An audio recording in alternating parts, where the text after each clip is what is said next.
ಕಿತ್ತೂರು ರಾಣಿ ಚೆನ್ನಮ್ಮ ಜಯಂತಿ ಅಂಗವಾಗಿ ಚಿತ್ರದುರ್ಗದ ಜಿಲ್ಲಾಧಿಕಾರಿ ಕಚೇರಿಯಲ್ಲಿ ಜಿಲ್ಲಾ ಪಂಚಾಯತ್ ಕನ್ನಡ ಮತ್ತು ಸಂಸ್ಕೃತಿ ಇಲಾಖೆ ಹಾಗೂ ನಗರಸಭೆ ಸಹಯೋಗದಲ್ಲಿ ನಿನ್ನೆ ಆಯೋಜಿಸಿದ್ದ ಕಾರ್ಯಕ್ರಮಕ್ಕೆ ಸಾಹಿತಿ ಸಿಬಿ ಶೈಲಾ ಜಯಕುಮಾರ್ ಚಾಲನೆ ನೀಡಿದರು.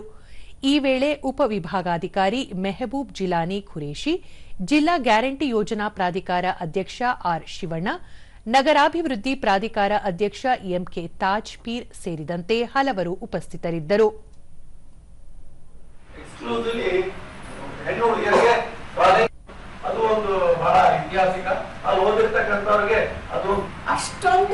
ನಂತರ ಸಿಬಿ ಶೈಲಾ ಜಯಕುಮಾರ್, ಸ್ವಾತಂತ್ರ್ಯ ಸಂಗ್ರಾಮಕ್ಕೂ ಮೊದಲೇ ಬ್ರಿಟಿಷ್ ಸಾಮ್ರಾಜ್ಯದ ವಿರುದ್ಧ ಹೋರಾಡಿದ ಕಿತ್ತೂರು ರಾಣಿ ಚೆನ್ನಮ್ಮ ಸ್ವಾತಂತ್ರ್ಯ ಹೋರಾಟದ ಬೆಳ್ಳಿ ಚುಕ್ಕಿ. ಹೋರಾಟದ ಮನೋಭಾವ, ಸ್ವಾಭಿಮಾನ, ನೈತಿಕತೆ, ಜನೋಪಯೋಗಿ ಕೆಲಸಗಳ ಮೂಲಕ ಇತಿಹಾಸದ ಪುಟಗಳಲ್ಲಿ ಅವರು ಅಜರಾಮರರಾಗಿದ್ದಾರೆ ಎಂದು ಹೇಳಿದರು. ಸ್ವಾತಂತ್ರ್ಯಕ್ಕಾಗಿ ಹೋರಾಟ ನಡೆಸಿದ್ರು. ಹಾಗಾಗಿ ಸೂರ್ಯನಿಗಿಂತ ಮುಂಚೆ ಹುಟ್ಟಿದಂತಹ ಈ ಬೆಳ್ಳಿ ಚುಕ್ಕಿಯ ತರಹ ಕಿತ್ತೂರು ಚೆನ್ನಮ್ಮ ನಮಗೆ ಕಾಣಿಸ್ತಾರೆ.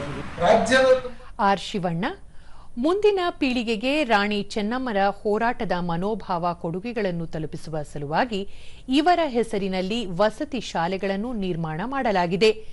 ಇವರ ಹೆಸರಿನಲ್ಲೇ ಪ್ರಶಸ್ತಿ ಪ್ರದಾನ ಸಹ ಮಾಡಲಾಗುತ್ತಿದೆ. ಅಲ್ಲದೆ ಭಾರತ ಸರ್ಕಾರ ಅಂಚೆ ಚೀಟಿಗಳನ್ನು ಬಿಡುಗಡೆ ಮಾಡುವ ಮೂಲಕ ಗೌರವ ಸೂಚಿಸಿದೆ ಎಂದು ತಿಳಿಸಿದರು. ಶೈಕ್ಷಣಿಕ ಮಹತ್ವವನ್ನು ಹೇಳಿಕೊಟ್ಟು ಅವರು ದೇಶ ಸೇವೆ ಮಾಡತಕ್ಕಂತ ಜವಾಬ್ದಾರಿಯನ್ನ ಆ ಶಾಲೆಯಲ್ಲಿ ಕಲಿಸ್ತಕ್ಕಂಥ ವಿಚಾರ ಆಗಬಹುದು. ಮೆಹಬೂಬ್ ಜಿಲಾನಿ ಖುರೇಶಿ, ಕಿತ್ತೂರು ರಾಣಿ ಚೆನ್ನಮ್ಮ ಜಯಂತಿ ಅಂಗವಾಗಿ ಶಾಲಾ ಮಕ್ಕಳಿಗೆ ಪ್ರಬಂಧ ಸ್ಪರ್ಧೆ ಆಯೋಜಿಸಲಾಗಿತ್ತು. ಜೊತೆಗೆ ಈ ಸಮುದಾಯದ ಬೇಡಿಕೆಗಳನ್ನು ಜಿಲ್ಲಾಧಿಕಾರಿಗಳ ಗಮನಕ್ಕೆ ತರುವುದಾಗಿ ತಿಳಿಸಿದರು.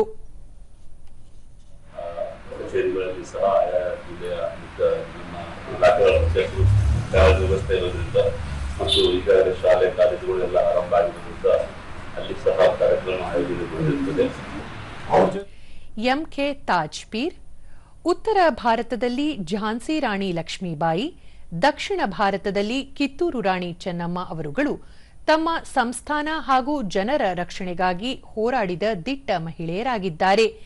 ಬ್ರಿಟಿಷರ ವಿರುದ್ಧ ಹೋರಾಡಿದ ಈ ಇಬ್ಬರ ಕೊಡುಗೆಗಳನ್ನು ಪ್ರತಿಯೊಬ್ಬರೂ ಸ್ಮರಿಸಿಕೊಳ್ಳಬೇಕು ಎಂದರು.